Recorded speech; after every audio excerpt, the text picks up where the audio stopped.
ସାଙ୍ଗମାନେ, ଆଗକୁ ପରୀକ୍ଷା ଆସୁଛି।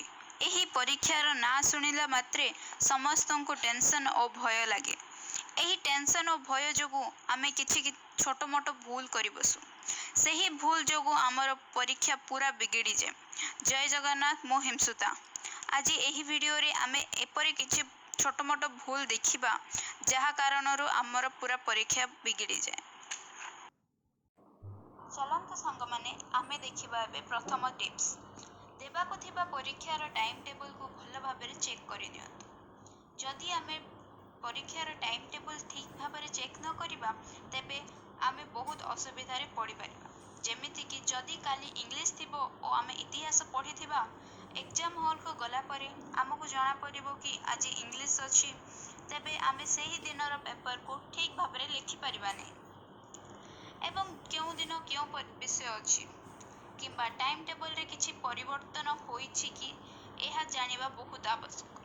ଯଦି ଆମର ଅଜାଣତରେ ଟାଇମ୍ ଟେବୁଲରେ କିଛି ପରିବର୍ତ୍ତନ ହୋଇଛି, ତେବେ ଆମେ ତାହାକୁ ନିଜ ସାଙ୍ଗମାନଙ୍କୁ ଓ ସ୍କୁଲ ଟିଚରମାନଙ୍କୁ ପଚାରି ବୁଝି ରଖିବା ଉଚିତ।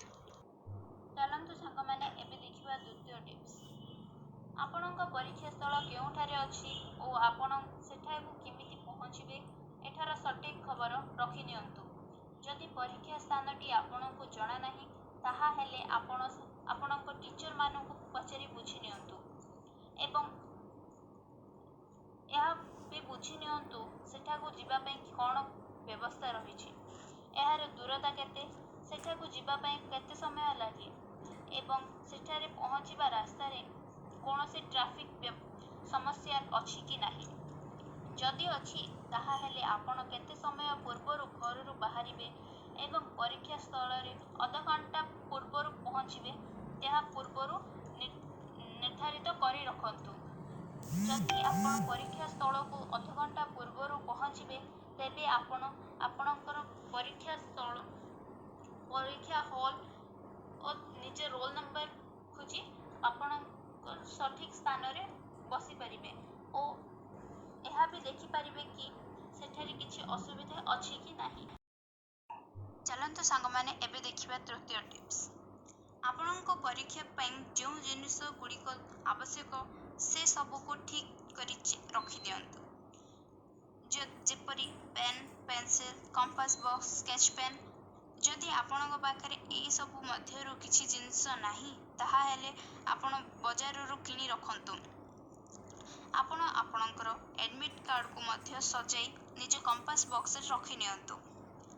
ସବୁଠୁ ଗୁରୁତ୍ୱପୂର୍ଣ୍ଣ ଜିନିଷ ହେଉଛି ଆପଣ ପରୀକ୍ଷା ଦେବା ଦିନ କେଉଁ ଡ୍ରେସ୍ ପିନ୍ଧିବେ, ସେହାକୁ ସଜାଇ ରଖନ୍ତୁ।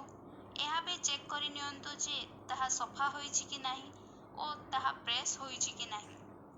ଯଦି ଆପଣ ପରୀକ୍ଷା ଦେବା ପାଇଁ ରେଡ଼ି ହୋଇଥିବେ ଓ ଆପଣଙ୍କ ଡ୍ରେସ୍ ସଫା ହୋଇନଥିବ, ତାହାହେଲେ ଆପଣଙ୍କ ମୁଡ୍ ଖରାପ ହୋଇଯାଏ। ସେହି ମୁଡ୍ ଖରାପ ଯୋଗୁଁ ଆପଣ ଟେନସନ୍ ହୋଇପଡ଼ନ୍ତି ଓ ନିଜ ପରୀକ୍ଷାକୁ ବିଗାଡ଼ି ଦିଅନ୍ତି। ଚାଲନ୍ତୁ ସାଙ୍ଗମାନେ, ଏବେ ଦେଖିବା 4 ନମ୍ବର ଟିପ୍ସ। ଯଦି ଆପଣ ପରୀକ୍ଷା ସ୍ଥଳକୁ ନିଜ ଗାଡ଼ିରେ ଯାଉଛନ୍ତି, ତାହାହେଲେ ଗାଡ଼ିର ପମ୍ପ ଓ ପେଟ୍ରୋଲ ଚେକ୍ କରିନିଅନ୍ତୁ। ଗାଡ଼ିର କୌଣସି ଯାନ୍ତ୍ରିକ ତ୍ରୁଟି ଅଛି, ତାହା ବି ସଜାଡ଼ି ନିଅନ୍ତୁ। ତାହା ନହେଲେ ପରୀକ୍ଷା ସ୍ଥଳକୁ ଯିବାବେଳେ ଆପଣ ବହୁତ ଅସୁବିଧାରେ ପଡ଼ିପାରନ୍ତି ଓ ତାହାଦ୍ୱାରା ଆପଣ ପୁରାପୁରି ବିରକ୍ତ ହୋଇଯାଆନ୍ତି। ଯଦି ଆପଣ ପରୀକ୍ଷା ପାଇଁ ବାହାରିଥିବେ ଓ ଗାଡ଼ିରେ ପମ୍ପ ନଥିବ ବା ପେଟ୍ରୋଲ ନଥିବ, ତାହାହେଲେ ଆପଣଙ୍କର ମୁଡ୍ ଅଫ୍ ହୋଇଯାଏ। ସେହି ଟେନସନ୍ ଦ୍ୱାରା ଆପଣ ପରୀକ୍ଷା ସ୍ଥଳକୁ ଡେରିରେ ପହଞ୍ଚିବେ ଓ ଆପଣଙ୍କ ପେପର ପୁରାପୁରି ଖରାପ ହୋଇଯାଏ। ଚାଲନ୍ତୁ ସାଙ୍ଗମାନେ, ଏବେ ଦେଖିବା ଶେଷ ଟିପ୍ସ।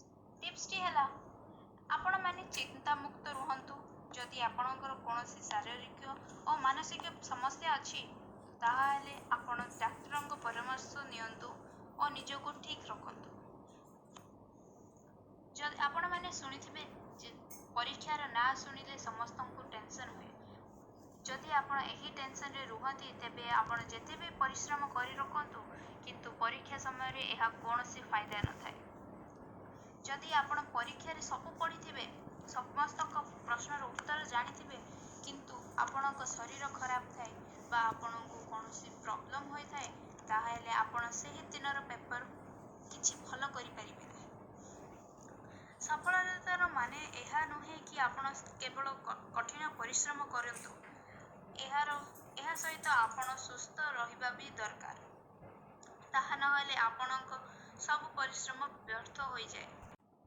ସାଙ୍ଗମାନେ, ଏହା ସହିତ ଆମର 5ଟି ଟିପ୍ସ ସରିଯାଇଛି। ଯଦି ଆପଣମାନଙ୍କୁ ଏହି 5ଟି ଟିପ୍ସ ମଧ୍ୟରୁ ଯେକୌଣସି ବି ଟିପ୍ସ ନିଜ କାମରେ ଲାଗିପାରେ, ତାହେଲେ ମୁଁ ନିଜକୁ ଧନ୍ୟ ମନେ କରିପାରିବି। ଯଦି ଆପଣଙ୍କୁ ଏହି ଭିଡ଼ିଓ ଭଲ ଲାଗିଛି, ତାହେଲେ ଲାଇକ୍ କରନ୍ତୁ ଓ ନିଜ ସାଙ୍ଗମାନଙ୍କ ସହ ସେୟାର କରନ୍ତୁ ଓ ଏହି ଚ୍ୟାନେଲକୁ ସବସ୍କ୍ରାଇବ୍ କରନ୍ତୁ। ଧନ୍ୟବାଦ। ଜୟ ଜଗନ୍ନାଥ।